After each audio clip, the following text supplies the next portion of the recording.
Ya, Smart City People, berjumpa kembali kita di Smart City Dialog. Untuk hari ini yang disiarkan secara live dari studio kami di Ali Cafe Shop di hari ini, dan kami masih kembali bersama Dinas Penanaman Modal dan Pelayanan Terpadu Satu Pintu, Perizinan Terpadu Satu Pintu atau DPM PTSP Kota Makassar. Kali ini kita akan membahas mengenai apa sih yang disebut dengan PBG atau Persetujuan Bangunan Gedung. Ini sejatinya sudah dikeluarkan oleh Kementerian PUPR itu sejak tahun 2021, tetapi membutuhkan waktu ya untuk proses sosialisasi, untuk proses adaptasi, termasuk untuk perangkatnya di daerah kan seperti apa. Nah, ada yang harus Anda ketahui tentang PBG ini ya, karena ini nanti berimplikasi terhadap upaya Anda atau rencana-rencana Anda dalam melakukan pembangunan, merenovasi, merawat, atau mengubah bangunan sesuai dengan yang Anda rencanakan. Karena ada secara substansi, ada perubahan-perubahan dan ada persyaratan-persyaratan yang harus kita penuhi ke depannya. Untuk itulah di hari ini, hari Kamis 21 November 2024, saya Silvana bersama tim Smart City Makassar.com yang Anda bisa saksikan secara live melalui smartcitymakassar.official. Perbincangan ini itu membahas mengenai apa sih yang menjadi kemudahan atau prosedural dalam aplikasi ataupun pengajuan PBG atau Persetujuan Bangunan Gedung. Untuk itu saya di hari ini sudah bersama dengan Pak Faisal Burhan. Beliau adalah Kabid Penyelenggara dan penyelenggara pelayanan perizinan ya. Perizinan dari DPM PTSP Kota Makassar. Assalamualaikum Pak. Waalaikumsalam. Ya, terima kasih banyak ya Pak. Ini hari yang sibuk ya buat beliau, karena memang juga terkait PBG ini hari ini melakukan konsultasi ya, semacam konsultasi ataupun diskusi ya, meeting dengan KPK pusat ya untuk bagaimana implementasi di daerah terkait PBG ini. Nah, secara singkat tadi saya sudah menyampaikan kepada Anda ya bahwa PBG ini adalah persetujuan bangunan gedung yang nantinya itu akan dikeluarkan oleh pemerintah kepada pemilik sebuah bangunan atau gedung yang atau perwakilannya yang nanti akan merencanakan pembangunan, akan memulai pembangunan, merenovasi, merawat. Kalau dulu kan cukup dengan gambar-gambar, kemudian kita datang ke dinas terkait untuk kemudian mendapatkan approval atau juga bisa mendapatkan layanan bantuan konsultasi ya terkait denah atau rencana pembangunan. Tapi dengan ada PBG ini, nah ini dia yang harus kita perjelas. Oke, Pak Faisal, bercerita dulu deh Pak tentang menggambarkan dulu ya, menjelaskan dulu dari awal sebenarnya semangat dari PBG ini pada saat diluncurkannya seperti apa. Kemudian PBG ini tadi meskipun saya sudah menjelaskan secara singkat ya di awal, tapi mungkin Pak Faisal lebih mengetahui sebenarnya secara substansi ini perubahannya, perbedaannya dengan yang sebelumnya seperti apa. Silakan Pak. Ya, terima kasih Dade ya. Ya.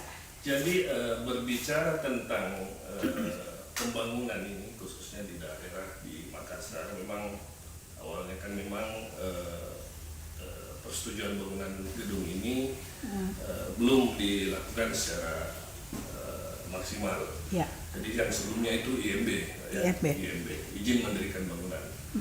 Jadi memang ada beberapa hal perbedaan di dalam pelaksanaannya sekaitan dengan perbedaan IMB dan PBG ini tadi. Ya. Jadi IMB itu tadinya prosesnya itu masih manual, Mbak, ya, masih manual. Orang masih perlu ke kantor, masih butuh rekomendasi sini, di mana, di camat. Pokoknya ada beberapa lah persyaratan. Ya. Di mana sehingga pemerintah berpikir bagaimana untuk memudahkan masyarakat dalam hal layanan khususnya membangun di suatu daerah. Jadi memang IMB sebelumnya ini prosesnya manual, kemudian prosesnya pun waktunya, proseduralnya itu masih tergantung daerah, daerah. Kemudian jenis perhitungan yang ada juga masing-masing daerah punya kewenangan. Ya. Kemudian dari sisi transparansi ini kan yang paling penting saya rasa di sini di proses IMB itu belum sepenuhnya bisa dilihat oleh masyarakat, sehingga dengan adanya peraturan pemerintah nomor 16 tahun 2021 tentang bangunan gedung ya, tentang petunjuk pelaksanaan Undang-Undang 28 tahun 2005 tentang bangunan gedung ini bisa diaplikasikan di seluruh Indonesia. Dan kebetulan memang di tahun 2024 ini pemerintah Kota Makassar baru menerapkan di awal bulan 4 kemarin. Okay. Jadi memang prosesnya kita ini masih boleh dibilang masih penyesuaian, sehingga ada beberapa hal yang harus kita sesuaikan ya, yang tadinya IMB kemudian masuk ke PBG. Jadi PBG ini lebih bagaimana memudahkan sebenarnya masyarakat.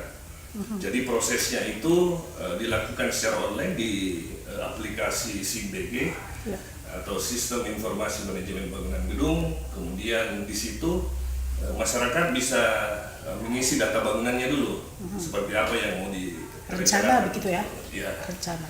Kemudian dari data bangunan yang ada masuk ke data tanahnya. Ya. Nah, data tanah ini mungkin semua masyarakat bisa tahu bahwa data tanah ini lebih kepada bukti kepemilikan atas tanah tersebut atau sertifikat. Ya, itu dasar yang utama sebenarnya. Kemudian dari data tanah lanjut ke data umum. Data umum ini lebih kepada proses permohonan itu seperti apa. Entahkah ada KTP dari pemohon tersebut, terus sebelum bermohon PBG sudah ada tidak persetujuan kesesuaian kegiatan pemanfaatan ruang ini. Itu dari mana? Nah itu tetap dimohonkan di PTSP juga.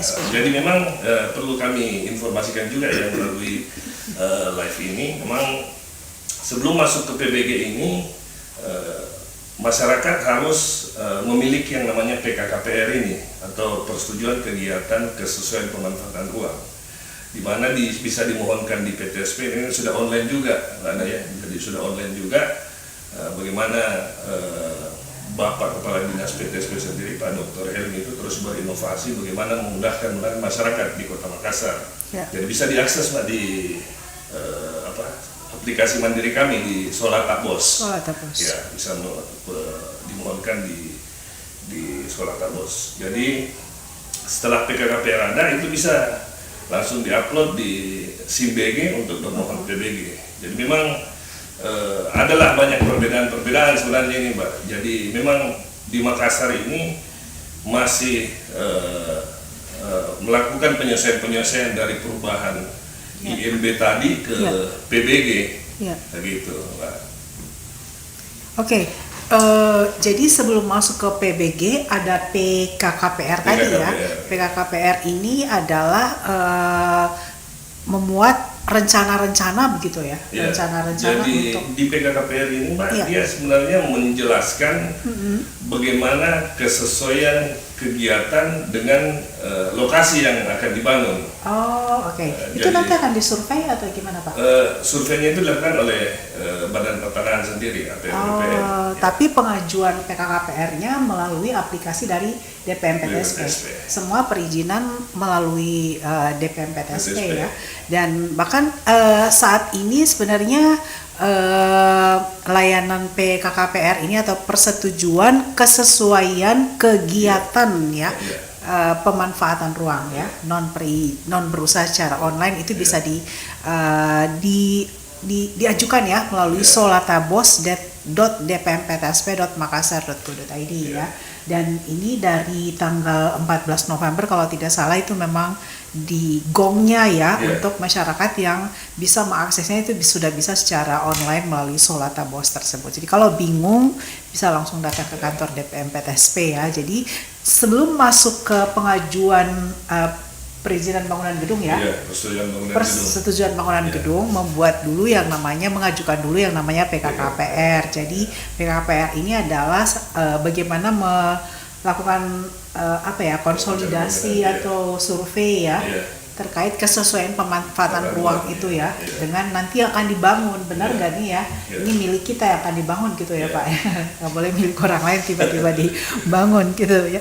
Oke, kembali lagi Pak ke PBG ini sendiri ya. Jadi kalau secara teknis tadi kan ada sudah disampaikan bahwa dari IMB ke PBG ini memang tidak semua secara, intinya adalah transparansi dan kemudahan sebenarnya ya. Jadi poinnya adalah bagaimana memudahkan masyarakat untuk bisa mengajukan izin membangun istilahnya ya, kalau kita dulu mengenalnya dengan IMB. Nah, kalau di PBG ini sendiri item-item apa Pak yang harus dilengkapi gitu ya? Jadi memang dalam sistem ini sebenarnya sudah dituangkan ya. Jadi ketika kita memilih fungsi suatu bangunan itu langsung sudah terurai di dalamnya. Oke, begitu masuk di aplikasi jadi ya? Tidak semua persyaratan itu sama. Oke. Gitu. Tergantung objek. Tergantung ya rencana pembangunannya mengikut ke fungsi bangunan yang ada. Iya. Jadi memang yang paling utama adalah itu tadi, ada sebenarnya ada tiga, ada empat ya, ada empat data yang memang dibutuhkan dalam sistem informasi manajemen bangunan gedung ini. Ya, itu tadi data bangunan itu sendiri, kemudian data tanahnya sendiri, kemudian data umumnya itu menyangkut denah perencanaannya. Nah, kemudian ada data teknis. Nah, ini data teknis yang memang harus didetailkan di dalamnya ya, terkait dengan bagaimana struktur dari bangunan tersebut sampai dengan elektrikalnya. Gitu, sampai ya. Elektrikal itu termasuk kebutuhan nanti listriknya berapa? Ya. Itu nanti akan berpengaruh mungkin ya Pak pada perhitungan retribusi ya. Jadi ini bangunan kelasnya apa ya? Klasifikasi. Lihat fungsi bangunan. Fungsi bangunan ya. Jadi rumah tinggal. Jadi di sistem ini ada 6 Mbak, ada 6 fungsi. Yang pertama hunian ya. Kemudian fungsi usaha, kemudian ada sosial budaya, kemudian fungsi peribadatan ya, ada ibadah, campuran, dan pendidikan, sekolah ya, termasuk di sosbud semua. Itu campuran itu apa Pak? Campuran dia yang mixed. Jadi memang campuran ini boleh dibilang fungsi bangunan itu memiliki fungsi lebih dari satu fungsi. Ya. Jadi misalkan ada ruko, jadi dia ada fungsi selain toko ada fungsi hunian juga. Iya benar. Jadi mixed use istilahnya. Iya, rumah toko ya. Rumah toko. Ya. Mall itu masuk mixed use juga. Oh ya. Iya, karena kan ada beberapa fungsi di dalamnya, hotel, apartemen, misalkan ada. Oke. Nah, sekarang secara tadi ya data-data teknis itu sudah disampaikan. Kemudian ketika mengajukan PBG ini sendiri, apa saja yang harus dipenuhi? Ini tadi kan sudah ada data tanah, data bangunan, data teknis nih yang banyak nih Pak. Ya. Apa saja di data teknis? Jadi data teknis itu lebih kepada bagaimana struktur bangunan tersebut, misalnya fondasi. Orang kan kenal dengan fondasinya. Oh, sampai hal seperti itu ya? Fondasinya seperti apa, terus saluran pembuangannya seperti apa, perpipaannya seperti apa. Itu dituangkan semua di dalam. Tidak hanya pada gambar saja. Ya, tetap dituangkan dalam gambar, dan itu yang dimasukkan dalam sistem SIMBG ini. Oke. Tapi haruskah semua memerlukan PBG? Ya, jadi sebenarnya PBG ini kan bangunan di Makassar ini Mbak. Ya. Kita tahu ada yang baru mau bangun, ada yang mau merenovasi. Kemudian ada yang memang bangunannya sudah ada tapi memang tidak ada kegiatan. Jadi yang masuk dalam bangunan yang sama sekali tidak dilakukan perubahan atau penambahan misalkan, itu diberikan ruang untuk melakukan pengurusan sertifikat layak fungsi. Jadi seperti itu. Jadi memang di dalam sistem ini ada 2 platform di dalamnya. Baik untuk mau mengurus PBG itu sendiri, ada juga untuk bangunan existing istilahnya. Ya. Bangunan existing yang dimana harus dimohonkan sertifikat layak fungsinya, sehingga pengujian di dalamnya itu bukan lebih kepada bagaimana perencanaan untuk pembangunan, melainkan bagaimana kelaikan fungsi atau keandalan bangunan tersebut. Apakah bangunan tersebut ini layak atau tidak? Jadi begitu. Jadi misalnya kalau sudah ada bangunan yang lama, Yeah. yang tua, Yeah. seperti itu kemudian akan dialihfungsikan misalnya dari ruko menjadi sekolah, Yeah. atau hal seperti itu ya Iya, maksudnya Pak? bisa dimohonkan untuk bagaimana sertifikat layak fungsinya itu, untuk bagaimana terbit setelah layak fungsinya terbit itu bisa berbarengan nanti dengan persetujuan bangunan gedungnya. Oh, Gitu. oke. Tapi tetap meskipun penerbitannya dari dua dinas ya, Iya. misalnya dari BPN, Iya. tapi tetap pengajuannya ke PTSP Iya, ya. jadi memang Pak, ya memang perlu kami sosialisasikan juga ini Iya. di pemirsa Iya, sekalian. Smart City Memang Makassar, Smart iya. City Makassar. Iya. Jadi ini pelaksanaan PBG ini adalah dua tahapan sebenarnya. Tahapan pertama itu tadi seperti yang kita sampaikan di awal, sebelum masuk ke PBG ini ada proses persetujuan kesesuaian kegiatan pemanfaatan ruang. Jadi ini terpisah prosesnya. Iya. Jadi sebelum masuk ke PBG ini kan masyarakat banyak yang menganggap bahwa mau membangun langsung masuk ke PBG dulu. Iya. Padahal kan ada proses awal dulu yang Yang harus PKPR tadi, PKKPR ini tadi iya. ya. Kesesuaian Kegiatan pemanfaatan ruang. kesesuaian kegiatan pemanfaatan Iya. ruang. PKKPR. PKKPR. Ya, itu dia ya. Tapi memang itu sudah disediakan aplikasi-aplikasi ya yang untuk memudahkan. Jadi ingat untuk Anda yang menyaksikan perbincangan ini, kalau ingin membangun, merenovasi, merawat atau memperbarui bangunan, itu semuanya memang ujungnya kan ke PBG. Tapi di awalnya tahapan pertamanya harus melakukan pengajuan PKKPR dulu ya, untuk bisa ditinjau ya, disurvei ya. Jadi memang PKPR ini sebenarnya ada dua juga Pak. Ya, ininya. betul. Iya. Ada yang berusaha di Iya. mana prosesnya itu melalui OSS.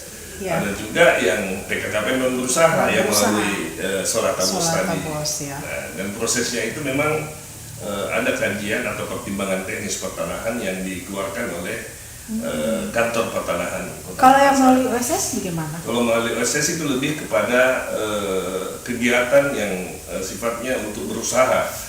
Jadi misalkan untuk pembangunan ruko atau toko atau yang jelas fungsinya usaha, ya. Itu harus masuknya ke OSS. Ke OSS ya. Beda dengan mungkin yang kebanyakan rumah tinggal ataupun yayasan pendidikan Iya. atau kantor pemerintah itu non berusaha. Begitu. Memang ini yang mungkin perlu kita terus mensosialisasikan lah ya. Tapi ke tetap harus masyarakat. semuanya mengajukan PBG ya. Tetap harus. Tetap juga dari PKKPR Iya. ya, kemudian ke PBG. Iya. Nanti dalam aplikasi tersebut, dalam sistem tersebut yang akan nanti melakukan verifikasi apakah bangunan ini masuk klasifikasinya kemana Iya. ya, gitu ya. Karena nanti begitu masuk ke sistem akan ada pertanyaan-pertanyaan Iya. ya, akan ada Persyaratan. iya persyaratan yang harus dipenuhi. Oke Pak Faisal, Pak Faisal ini memang bidangnya ya, karena beliau sebagai kepala bidang penyelenggara pelayanan perizinan ya Iya. di DPM PTSP Kota Makassar, dan kebetulan memang baru hari ini melakukan kembali sosialisasi dengan tim KPK Pusat terkait hal ini. Nah, ini kan juga pasti akan menimbulkan interpretasi ya di masyarakat ya. Kenapa ini tambah susah begitu ya? Kita mau bangun, kita punya rumah sendiri begitu kan, harus melalui berbagai macam. Padahal sebenarnya intinya, sejatinya ini adalah untuk memudahkan gitu. Kalau dulu kan bawa berkasnya banyak-banyak ke kantor perizinan, sekarang Anda bisa menguploadnya melalui rumah gitu ya, tapi persoalannya adalah apa saja sih yang mesti diupload gitu kan. Nanti semuanya akan terbaca dari situ ya Pak Faisal ya, tapi sebagai gambaran saja hal yang urgent gitu ya yang harus dipenuhi ketika mengajukan PBG. Jadi memang yang kami lihat selama pelaksanaan PBG ini setelah dimulai di bulan April yang lalu, memang banyak istilahnya aduan atau layanan informasi kami di ruang layanan terkait bagaimana masyarakat ini bisa mendapatkan penyedia jasa konstruksi. Nah, salah satunya ini Mbak, yang harus mungkin masyarakat tahu. Konsultan ya? Iya, ada konsultan yang harus disiapkan. Karena dalam sistem ini sendiri meminta penyedia layanan jasa penyedia konstruksi ini yang berlisensi. Nah, itu sebenarnya disinilah bedanya sebenarnya IMB dengan PBG ini. Ya. Karena yang tadinya di IMB kemarin yang lalu memang standar teknis itu belum terlalu dipersyaratkan. Nah, saat ini memang standar teknis itu yang paling diutamakan, yang boleh dibilang bagaimana pemerintah itu bisa menyediakan perencanaan sebelum pembangunan itu dengan membangun bangunan yang andal istilahnya dengan konstruksi yang memadai atau semacamnya. Ini kan yang kita takutkan sebenarnya adalah bagaimana bangunan-bangunan di Kota Makassar ini tertib dengan standar teknis itu tadi. Oke, jadi perbedaan mendasarnya dengan IMB, kalau ada yang bertanya ini, bagaimana sih perbedaan IMB dengan PBG? Nah, yang paling substansi perbedaannya adalah harus menyediakan konsultan.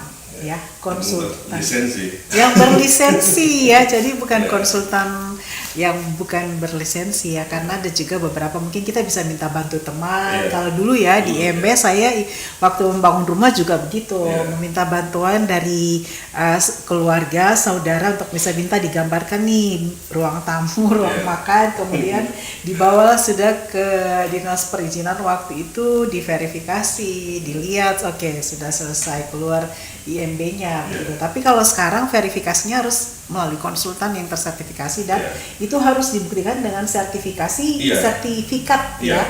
Di sertifikat yang harus diupload dalam dan sistem juga harus diupload ya. Sebagai bukti. Ya, wah ini pekerjaan rumah nih sebenarnya. Memang ini boleh bilang menjadi pekerjaan rumah kami sebenarnya bagaimana mencarikan solusi kepada masyarakat sehingga masyarakat bisa dengan mudah sebenarnya dalam pengajuan. Dan itu berlaku ya, penyediaan konsultan itu berlaku untuk semua jenis bangunan ya, semua jenis bangunan, tidak hanya rumah tinggal juga harus, tidak hanya untuk rumah-rumah menengah ke atas, misalnya untuk kelas properti begitu ya, tapi juga untuk hunian-hunian pribadi gitu ya.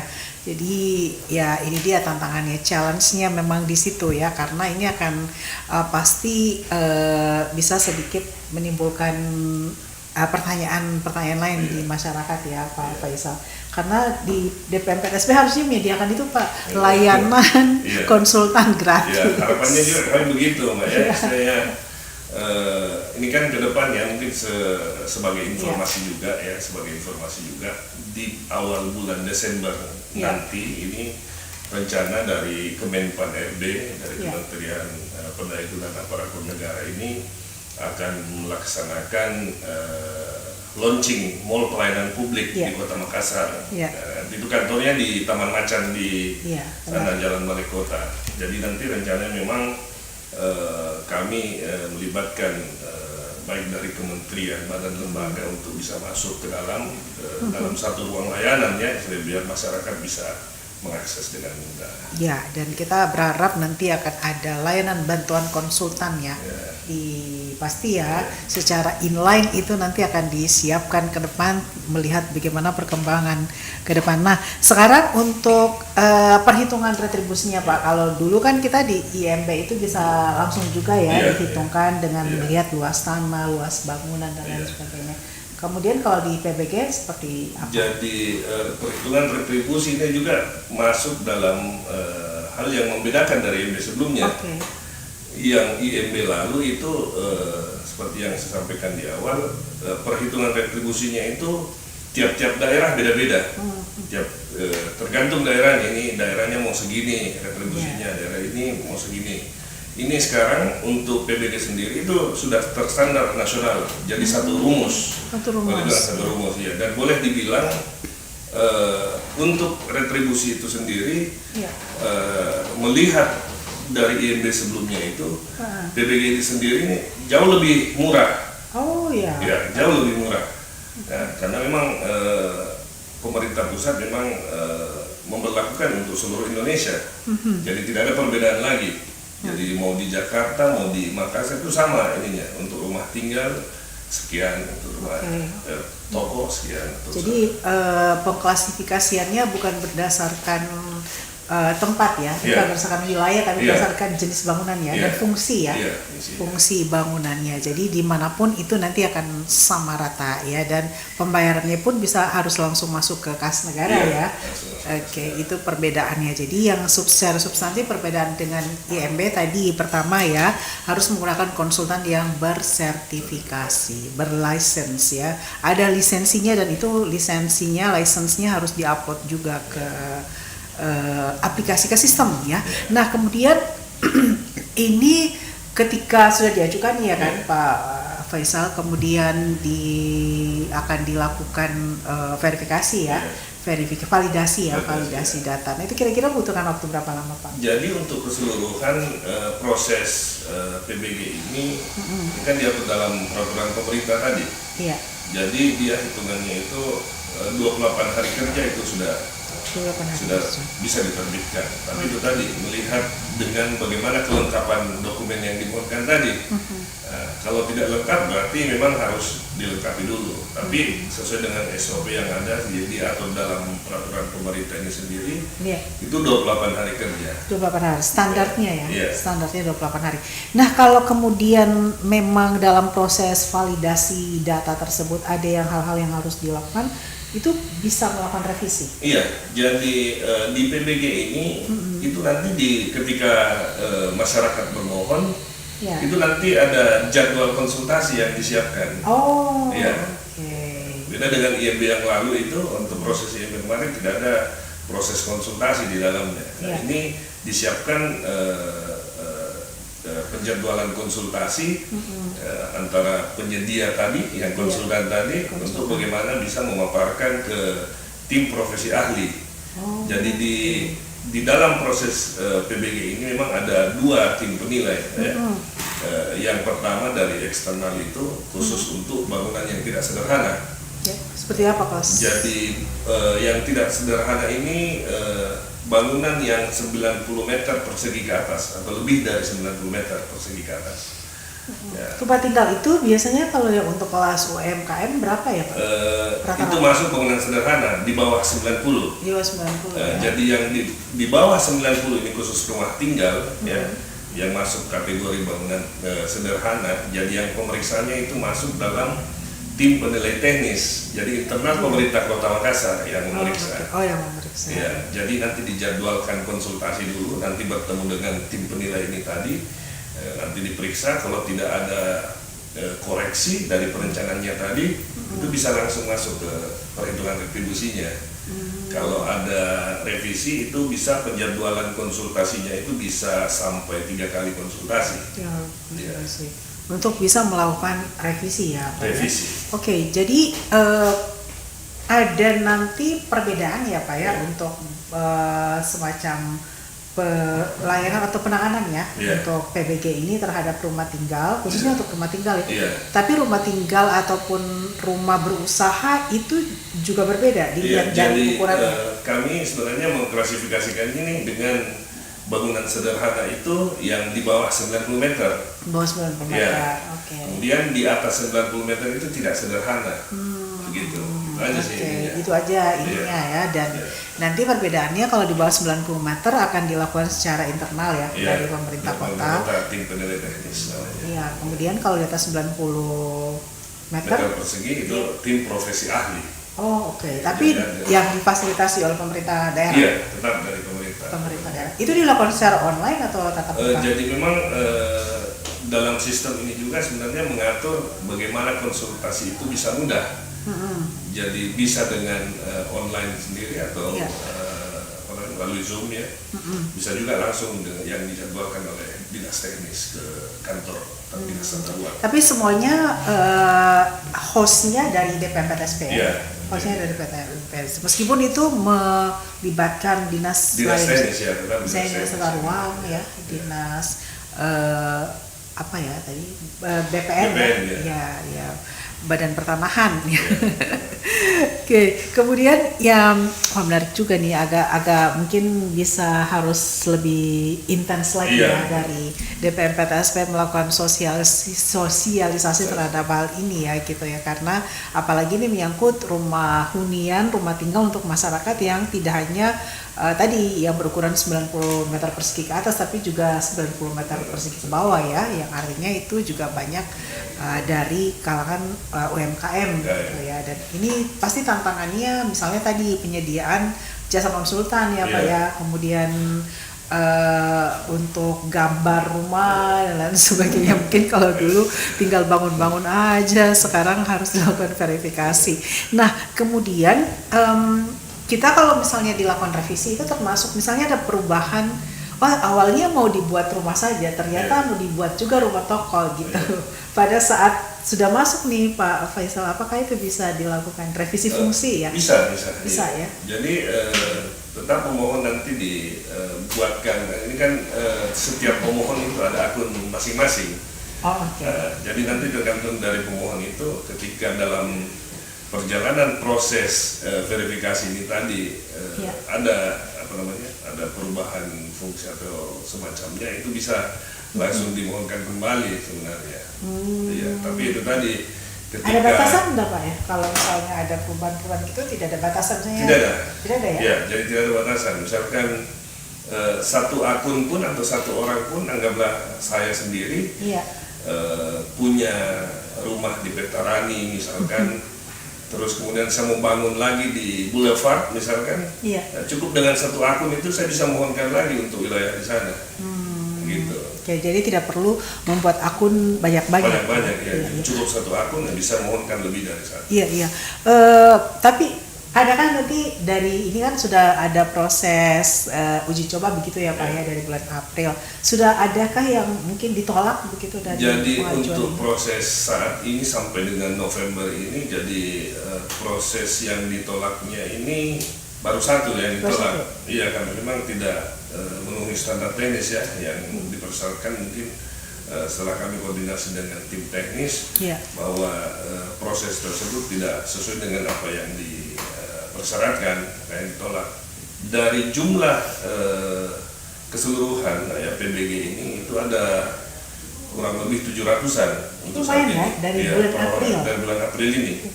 Yang terproses itu, yang selesai atau yang terbit PBG-nya ini itu sudah 100, kurang lebih 150-an.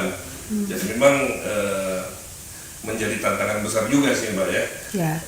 Tapi itu karena persyaratan ya yang belum lengkap ya, bukan karena PBG-nya lama diproses. Jadi memang ketika dalam persyaratan yang diminta ini tadi belum terpenuhi, ya pasti belum diterbitkan. Iya.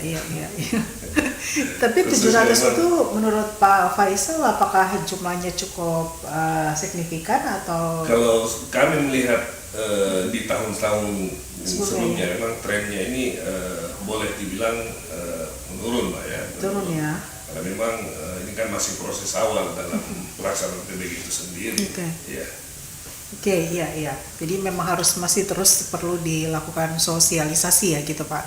Nah kemudian kalau terkait zona ya, zona-zona bangunan, apakah ada yang dianggap misalnya zona-zona khusus yang harus mendapatkan perlakuan khusus atau seperti apa Pak? Jadi memang ruh dari persetujuan bangunan gedung ini adalah bagaimana PKKPR itu tadi. Jadi di PKKPR inilah tadi yang menentukan fungsi dari kawasan atau peruntukan dalam suatu wilayah. Jadi misalkan ada yang mau bangun di di satu tempat misalkan, ternyata ketika dicek di peta RT/RW Kota Makassar, rencana tata ruang Kota Makassar ini, ternyata di daerah tersebut masuk dalam kawasan lindung. Nah ini pasti nggak diberikan izin untuk melakukan pembangunan. Ini kan fungsi. Oke. Nah, ini kan akan dilakukan verifikasi dan validasi secara online ya, dan itu juga terkait akan melibatkan dari pusat ya. Dari berarti data-data rencana tata ruang Makassar atau daerah itu sudah masuk dalam sistem ini ya. Dan itu jadi tidak... memang diharapkan ini di Makassar ini kan masih sementara menyempurnakan perubahan RT/RW ya. Jadi memang nanti ke depan setelah diundangkan Perda RT/RW ini ditindaklanjuti lagi kembali dengan rencana detail tata ruang. Jadi ketika sudah terintegrasi dengan sistem SIMBG ini dan OSS, itu masyarakat bisa langsung melihat, oh ini di sini tidak boleh, di sini saya cuma bisa bangun ini, di sini tidak boleh, seperti itu. Tapi itu sangat bermanfaat ya buat nanti pengembangan usaha, pengembangan kota, atau mungkin buat pengusaha properti yang nanti akan menyesuaikan rencana pembangunan propertinya kan Pak ya, karena nanti akan disesuaikan dengan RDTR rencana detail tata ruang. Rencana detail tata ruang ya, RDTR, dan ini memang menjadi satu kebutuhan ya ke depan, sebab dengan pengesahan RDTR itu artinya kita masyarakat juga harus bisa patuh ya Pak ya dengan rencana-rencana pembangunan yang disesuaikan dengan pengembangan kota tentunya ya. Jadi tidak bisa lagi sembarang bangun gitu ya, yang harus dipakai untuk ruang terbuka hijau tiba-tiba dibangun sebagai tempat ruko gitu kan. Jadi semoga kedepannya itu bisa lebih terpantau dan terawasi ya dengan baik ya. Nah sekarang pengawasan nih Pak ya, ini pengawasan juga membutuhkan effort yang luar biasa kalau Bapak kan ya Pak Faisal, ini dengan timnya juga harus bekerja keras. Siapa yang nanti akan menjadi front office ya pengawasan di depan? Jadi memang saat ini kan fungsi pengawasan ini adalah melekat ke dinas teknis sebenarnya. Ya, dalam hal ini teman-teman dari Dinas Penataan Ruang. Jadi memang di Dinas Penataan Ruang ini sendiri ini ada bidang yang menangani pengawasan. Jadi mereka lah yang boleh dibilang setiap hari untuk memonitor bagaimana di Kota Makassar ini adakah yang membangun tanpa izin atau tidak, yaitu teman-teman di OPD teknis ya. Jadi jangan membangun coko-coko ya. Jangan membangun coko-coko. Ya, jadi akan berkoordinasi ya dengan dinas terkait. Tapi apa sanksi yang diberikan Pak? Nanti ini kan sudah benar-benar dilaksanakan PBG ini ya, secara harusnya memang sudah dilaksanakan ya karena sudah dari tahun 2021. Nah, ketika memang sudah benar-benar diterapkan di Kota Makassar, ada sanksinya nggak Pak? Terkait sanksi pasti ada Pak ya. Mungkin untuk sanksi awal mungkin berupa teguran tertulis 1-3 kali, kalau enggak ya pasti disegel.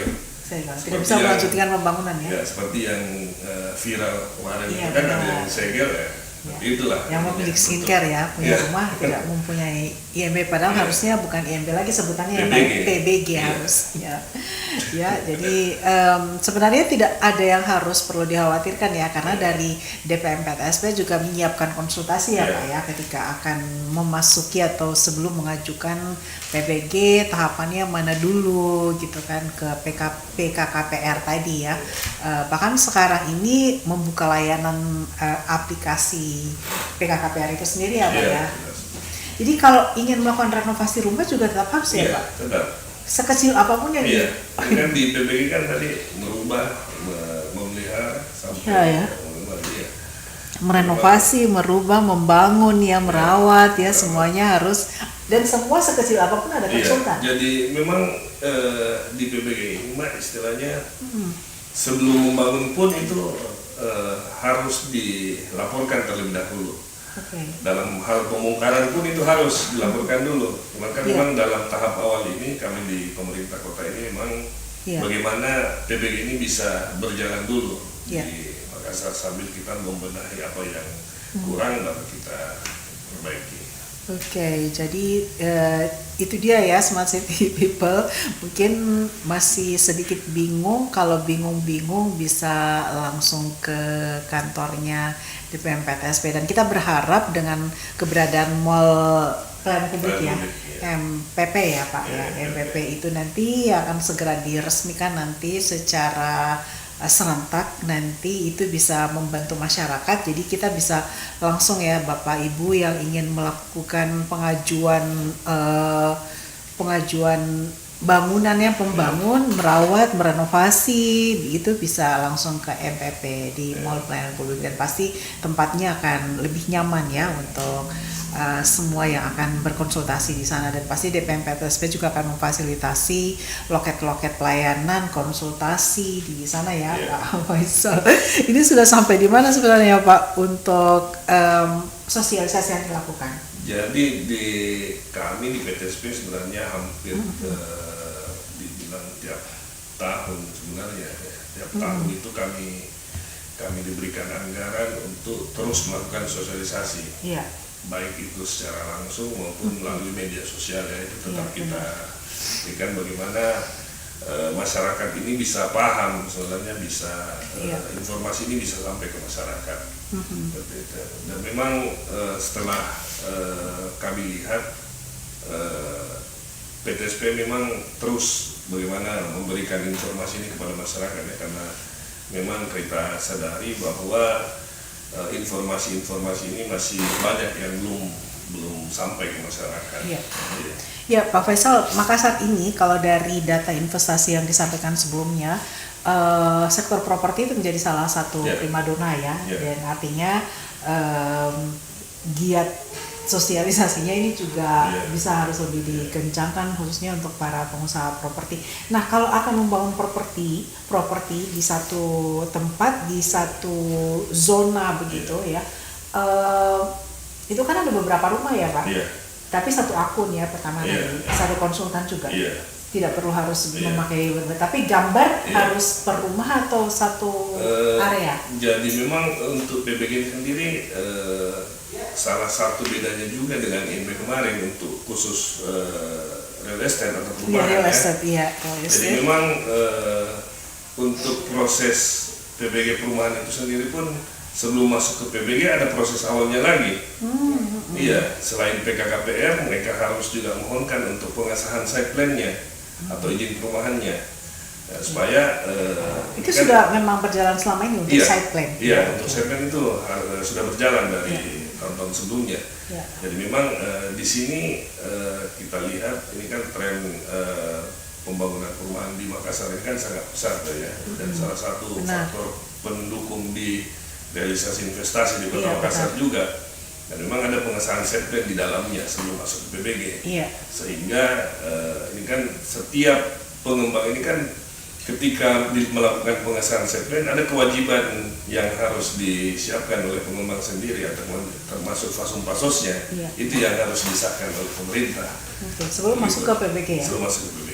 Tapi itu dilakukan secara online. Dia kolektif secara kolektif ya. Dan ya pasti para pengusaha properti sudah mengerti sekali tentang hal ini ya. Tapi yang namanya PBG ini akan berlaku juga semua ya, tidak hanya untuk kawasan rumah tinggal biasa ya, tapi juga untuk kawasan real estate. Tapi selama ini yang untuk real estate sendiri pengajuannya secara kolektif belum melalui aplikasi ini Pak? Untuk saat ini sudah ada beberapa yang sudah diterbitkan. Sudah ada, dan memang dari bulan 4 itu sudah ada yang bermohon dan diterbitkan. Cuman bedanya dengan IMB yang kemarin, untuk penerbitan IMB itu sendiri itu terbitnya masing-masing unit. Gitu. Kalau PBG ini kolektif dia. Jadi misalkan jadi misalkan dimohonkan 10 unit, dia kolektif. Gitu. Kalau IMB kemarin per unit. Per unit. Jadi kalau mau bangun 100 unit, ya 100 unit. Gambarnya harus 100 Pak? Enggak, nanti dia per tipe. Per tipe. Misalkan tipe 45, 10 unit, cuma satu aja.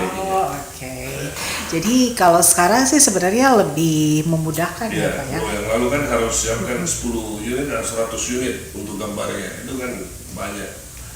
Lumayan. Kalau sekarang tidak ya Pak, berdasarkan tempat pengembangan ya, misalnya propertinya mau dibangun di kawasan depan pantai, rumah pantai misalnya. Oke, wah menarik sekali nih Pak Faisal, dan ini pasti sangat bermanfaat ya untuk kita semuanya, bahwa sekarang kalau ingin membangun mengajukannya bukan IMB tapi PBG ya, dimulai dengan PKKPR ya. PKKPR itu adalah persetujuan kesesuaian kegiatan pemanfaatan ruang ya, karena di situ akan dilakukan validasi data, ini benar kasih ini tanah atau tanahnya orang mau kita bangun gitu kan, kemudian nanti akan masuk ke PBG. Jadi secara garis merahnya begitu Pak, dari PKKPR akan muncul apa dulu nih sebelum masuk ke PBG? PKKPR ini sebenarnya yang menjelaskan nanti fungsi dari zonasi yang dibangun itu. Oh, gitu. Okay. Tapi tidak perlu ada keluar izin PKKPR begitu? Tetap ada PKKPR yang terbit. Outputnya adalah PKKPR. Okay. Jadi di dalam PKKPR yang terbit ini menjelaskan sebenarnya ketinggian maksimal gedung tersebut berapa meter sih tingginya. Kemudian zonasi di wilayah itu apa sih, bisa tidak dibangun fungsi usaha di situ, atau cukup hunian saja, atau masuk kawasan lindung atau apa, itu kan fungsi sebenarnya PKKPR di situ. Berapa sempadannya atau rollingnya yang masyarakat sering dengar, rolling dari pagar ke bangunan berapa meter gitu. Tapi dari PKKPR masuk ke sistem PBG ini tidak dalam satu aplikasi ya? Tidak berbeda ya? Tapi tetap kita harus membutuhkan izin atau sertifikat PKKPR ya, yang untuk dimasukkan lagi ke PBG, bahwa kita sudah melalui proses validasi ini ya Pak, yang tahap pertama untuk masuk ke situ. Oke. Jadi semoga ini bermanfaat untuk kita semuanya ya, Smart City People yang sedang menyaksikan tentang PBG ini, yang mana itu adalah pengajuan persetujuan bangunan gedung atau yang disingkat PBG. Kalau dulu mengenalnya IMB, sekarang PBG. Jadi ini harus dikeluarkan perizinan ini kepada siapa saja pemilik bangunan atau pemilik bangunan gedung atau perwakilannya yang akan melakukan pembangunan, merenovasi, merawat dan mengubah bangunan ya Pak ya. Dan satu hal yang harus dipahami betul bahwa dalam PBG ini sejatinya adalah memudahkan ya. Semoga Anda dimudahkan dengan segala layanan-layanan ini, semakin singkat waktunya juga lebih pasti gitu ya Pak ya. Semua yang diterbitkan juga untuk pembayaran retribusi juga transparan gitu ya. Tapi memang ini membutuhkan effort ya Pak. Semoga dari DPMPTSP timnya tetap diberikan kesehatan untuk bisa terus melakukan sosialisasi apa. Oke Pak, terkait PBG ini mungkin ada yang ingin disampaikan lagi nih secara garis besar rencana ke depannya, apakah ini akan diberlakukan mulai kapan, meskipun sudah diberlakukan sebenarnya ya dari bulan April, tapi secara gongnya di Kota Makassar sendiri ini kapan Pak? Karena tadi baru melakukan BIMTEK ya, Monef ya dengan KPK. Silakan Pak. Memang masyarakat di Kota Makassar khususnya, jadi memang PBG ini sebenarnya sudah berjalan. Cuman memang ada beberapa poin-poin dalam hal pelaksanaan ini yang masih kita terus bagaimana kemudahan-kemudahan itu bisa diberikan. Dan memang masih banyak layanan konsultasi kami itu terkait dengan bagaimana penyedia jasa konsultan itu tadi bisa memudahkan masyarakat dalam hal biaya ya. Karena kan seperti memang kita ketahui sendiri ya, dalam hal penyedia jasa konsultan ini masyarakat harus mengeluarkan biaya juga, dan memang mau tidak mau ya harus disiapkan. Itu tidak termasuk dengan retribusi ya? Iya, ini juga retribusi dan masuk pemerintah. Karena harapan kami masyarakat jika ada yang ingin diketahui misalkan terkait dengan persetujuan bangunan gedung ini bisa mungkin langsung datang ke loket layanan kami untuk berkonsultasi. Kami siapkan layanan informasi dan layanan pendampingan sebenarnya ya di loket layanan kami, sehingga masyarakat yang belum paham itu kita bisa berikan layanan untuk bagaimana proses untuk masuk ke sistem ini bisa dipahami juga masyarakat. Ya. Oke, jadi saat ini sudah dibuka ya loket-loket layanan ya, dan bahkan akan melakukan bimtek lagi ya ke depan, gitu ya Smart City People. Jadi semoga ini bisa mendapatkan pemahaman, menambah pengetahuan kita semuanya terkait persetujuan bangunan gedung ke depan ya. Terima kasih banyak ya Pak Faisal untuk waktunya sudah bisa memberikan pencerahan untuk kita semuanya, dan semoga masyarakat juga bisa lebih paham ya ke depannya bahwa apapun yang akan dilakukan nanti ke depan itu sejatinya adalah motivasinya adalah untuk lebih memudahkan masyarakat. Terima kasih sekali lagi Pak, sukses selalu, tetap semangat untuk melakukan sosialisasi. Kita cukupkan sampai di sini lagi untuk edisi talk show ya bersama Dinas Penanaman Modal dan Perizinan Terpadu Satu Pintu DPM PTSP Kota Makassar yang sudah menghadirkan Kepala Bidang Penyelenggara Pelayanan Perizinan dari DPM PTSP Bapak Faisal Purhan. Kita bertemu lagi di edisi berikutnya,